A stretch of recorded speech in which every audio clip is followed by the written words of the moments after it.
Alléluia. Gloire te soit rendue, Seigneur.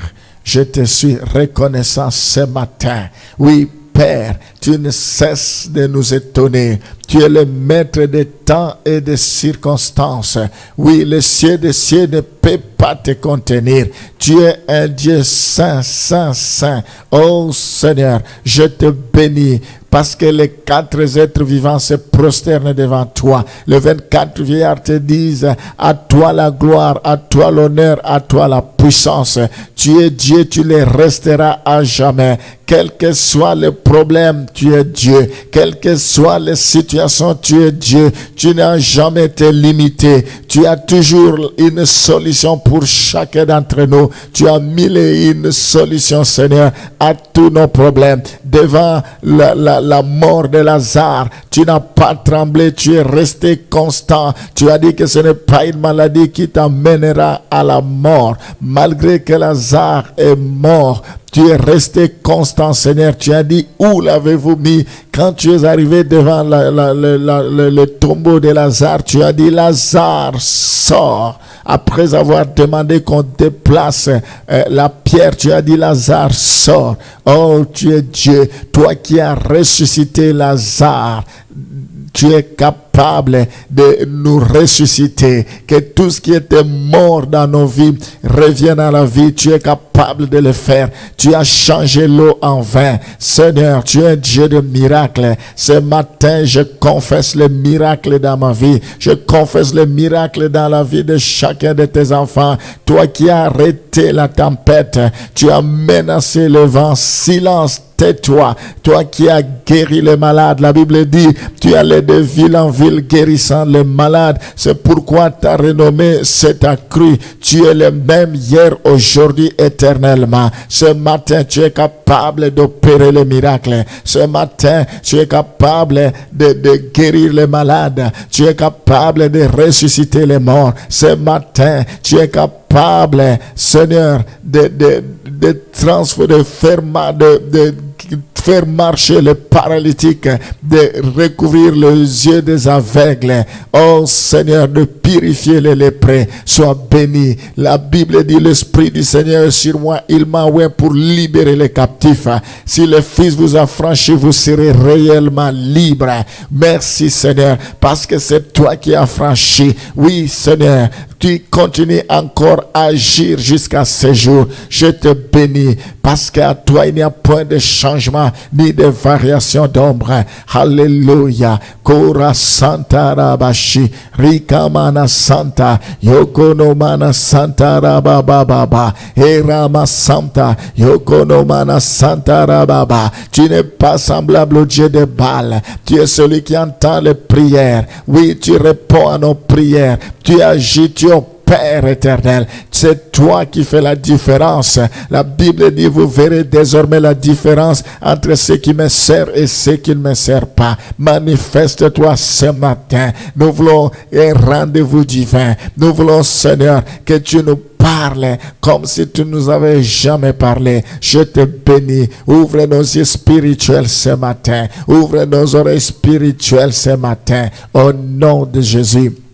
Nous t'avons ainsi prié. Amen. La convoitise, le vol, la dissimulation a amené l'échec dans les camps d'Israël. Et quand ils ont découvert que c'était Akan qui était à la base de cela, Akan a été lapidé, la lapidation. Lui, tous ses enfants, sa femme, toute sa race, ils ont été lapidés. Alors ici, nous ne pouvons pas dire que c'est Dieu qui était à la base de cela. Nous ne pouvons pas dire non plus que c'est Satan. Ici, nous voyons que c'est la conséquence de ces actes. Nous devons faire attention. C'est nous-mêmes qui attirons la malédiction dans nos vies. C'est nous-mêmes qui attirons le souci dans nos vies. C'est notre comportement, c'est notre vie, le manque de crainte de Dieu, le fait que nous ne craignons pas Dieu, c'est ça qui fait que nous tournons à rond. C'est ça qui fait que nous ne progressons pas. C'est ça qui fait que nous n'avançons pas. Ça n'a rien à voir avec Dieu. C'est notre comportement. Alors, il faut que nous puissions nous examiner. Il faut que nous revenions à Dieu. Donc ça, c'est le troisième exemple que je vous parle de ce qui est arrivé à toutes ces personnes. Nous avons parlé d'Adam et Ève. À cause de leur désobéissance, il y a eu la malédiction. Ensuite, j'ai parlé de Jonas, le fait qu'il a refusé d'exécuter l'ordre de Dieu. Dieu a soufflé la tempête dans sa vie et rejet à la mer. Il a été jeté dans la mer. Nous avons vu Akan, à cause des interdits, à cause de la convoitise, de vol, de dissimulation, il y a eu la lapidation. Mais bien aimés, nous devons comprendre que nous courons des risques quand nous demeurons dans le péché. Nous courons des risques quand nous faisons de mauvais choix. Nous courons des risques quand nous ne voulons pas nous repentir sincèrement à cause des gains de ce monde, à cause des avantages de ce monde. La Bible dit, à quoi sert-il à un homme de tout gagner et il perd son âme? Nous devons chercher premièrement le royaume des cieux. Paul dit que ce qui était pour moi comme un gain, je les ai abandonnés à cause de la connaissance de l'excellent nom de Jésus. Et il considère cela comme de la boue, des choses qui étaient un gain. Il considère cela comme de la boue. Il y a un choix à faire. Nous devons chercher les intérêts de Christ. Nous devons chercher ce qui plaît à Dieu et non ce qui plaît aux hommes et non ce qui nous plaît. Sinon, nous allons regretter. Voilà, mes bien-aimés, comment nous devons nous comporter. Je vais vous donner notre exemple, un quatrième exemple dans 1 Roi chapitre 16, le verset 34. Nous voyons l'exemple de Hiel de Bethel. De son temps, Hiel de Bethel bâtit Jéricho. Il en jeta le fondement au prix d'Abiram, son premier-né, et il en posa les portes au prix de Ségub, son plus jeune fils, selon la parole de l'Éternel avait dite par Josué, fils de Nun. Nous allons voir cette parole dans Josué chapitre 6, le verset 26. Ce fut alors que Josué jura en disant, maudit soit devant l'Éternel l'homme qui se lèvera pour rebâtir cette ville de Jéricho. Il en jettera les fondements au prix de son premier-né et il en posera les portes au prix de son plus jeune fils. Alléluia. La vie et la mort sont au pouvoir de la langue. Dieu nous a donné le pouvoir de condamner. Dieu nous a donné le pouvoir de révoquer. Il dit, tout ce que vous lierez sur la terre sera lié au ciel. Tout ce que vous délierez sera délié. La Bible dit, au commencement, la terre était informe. Dieu a dit que la lumière soit et la lumière fit. Il y a un pouvoir dans la parole. L'homme de Dieu a dit, personne ne pourra rebâtir Jéricho. Tout celui qui osera de rebâtir Jéricho sera maudit.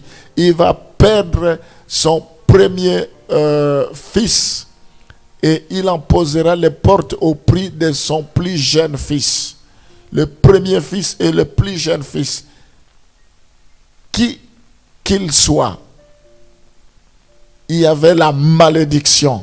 Mais nous voyons que Hiel de Bethel, je ne sais pas qu'est-ce qu'il avait poussé, peut-être c'est le zèle amer, peut-être il ne croyait pas aux paroles des hommes de Dieu. Nous devons croire aux paroles des hommes de Dieu qui ont libéré des paroles sous l'onction de Dieu. Ici, l'acte qu'il a posé, c'est le mépris d'un avertissement. Il y avait un mépris. Il n'a pas pris en considération l'avertissement de l'homme de Dieu. Combien de fois nous ne prenons pas en considération les avertissements. La Bible dit Dieu parle tantôt d'une manière, tantôt d'une autre. Et l'homme n'y prend point garde. Dieu parle par des songes. Dieu parle par des visions nocturnes. Dieu parle au travers de sa parole. Dieu parle par la bouche de ses serviteurs. Dieu peut parler par des circonstances. Et il y a des avertissements que nous ne prenons pas au sérieux, que nous méprisons cela. Nous voyons Hiel de Bethel a méprisé l'avertissement de Dieu dans la bouche de son serviteur. Et ce qui est arrivé, il a payé lourdement. Il a payé, il y a la mort de son premier-né et il y a la mort de son jeune fils. Donc, tout cela, ce sont deux erreurs. Nous voyons mort de deux de ses enfants. Tout ça, c'est les choix qu'il a fait. Nous devons faire attention à des choix que nous faisons. Si aujourd'hui nous ne voyons rien, demain ou tôt ou tard, cela va avoir des répercussions. Ici, c'est le père qui a posé des actes et cela a eu des répercussions sur des enfants. Les enfants étaient que des innocents, mais ils ont été victimes des actes que les parents ont posés. Parents que nous sommes, nous devons faire attention des actes que nous posons. Cela peut influencer l'avenir de nos enfants. Cela peut impacter positivement tout comme négativement l'avenir de nos enfants. Alléluia. Seigneur, nous sommes dans ce monde, mais nous ne sommes pas de ce monde. Nous te prions pour que tu puisses nous préserver du malin. Nous te prions, Seigneur, pour que l'ennemi ne puisse pas nous induire dans la tentation. Je prie, Seigneur, pour que nous devenions réellement la lumière du monde, que nous devenions réellement le sel de la terre, que le monde ne puisse pas nous influencer, que le monde, que nous ne puissions pas aimer le monde et aimer tout ce qui est dans le monde, parce que celui qui aime le monde, la convoitise des yeux, l'orgueil de vie, la convoitise de la chair, devient ennemi de Dieu. Oh, préserve-nous, protège-nous, que le monde ne puisse pas nous influencer, bien au contraire, que nous puissions influencer le monde. Protège chacun de tes enfants. Oui, Seigneur, tu as dit, je ne vous délaisserai point. Je ne vous abandonnerai point. Je serai avec vous jusqu'à la fin du monde. Je prie pour que tu puisses renouveler l'intelligence de tes enfants. Je prie, Seigneur, pour que toi, tu puisses nous remplir de ton esprit, pour que nous ne puissions pas marcher selon la chair. Je prie pour que le Saint-Esprit puisse nous conduire, que le Saint-Esprit puisse nous donner le discernement, que le Saint-Esprit puisse nous donner la capacité de discerner le mal et le bien, que nous puissions chercher ce qui est agréable, ce qui est parfait, ce qui est juste, ce qui te plaît. Oh, nous ne voulons pas nous conformer selon ce siècle présent, selon les trains de ce monde. Nous ne voulons pas nous laisser entraîner par les trains de ce monde. Protège-nous, que nos vies soient cachées en toi dans les lieux célestes, que nos vies soient mises à part. Je demande la protection de tes enfants. Tous ceux qui sont entre tes mains, personne ne peut les ravir. Que nos vies soient cachées en toi. Le diable, il a été vaincu malgré que le monde lui appartient. Il ne peut pas nous toucher. Il ne peut pas avoir la victoire sur nous. Il a déjà échoué. Oh Seigneur, protège-nous. Tous ceux qui sont entre tes mains, personne ne peut les ravir. Comme je disais tout à l'heure, si tu es pour nous, qui sera contre nous? Avec toi, nous ferons des exploits. Toi qui es à nous, tu es plus fort que celui qui est sur la terre. Tu as fait de nous de petits dieux. Nous voulons marcher la tête haute. Nous voulons marcher comme les princes, des enfants des rois, comme les enfants de princes. Donne-nous la victoire. Si toi tu as vaincu le monde, nous vaincrons le monde. Tu dis petit troupeau, ne craignez point. Même si vous êtes au milieu des loups, ne craignez rien. C'est toi notre protection. Nous voulons marcher la tête haute. Nous ne cesserons de proclamer l'évangile. Oh Seigneur, équipe-nous pour que nous puissions parler de toi. Que le monde puisse te connaître. Sois béni à jamais. Au nom de Jésus. Amen.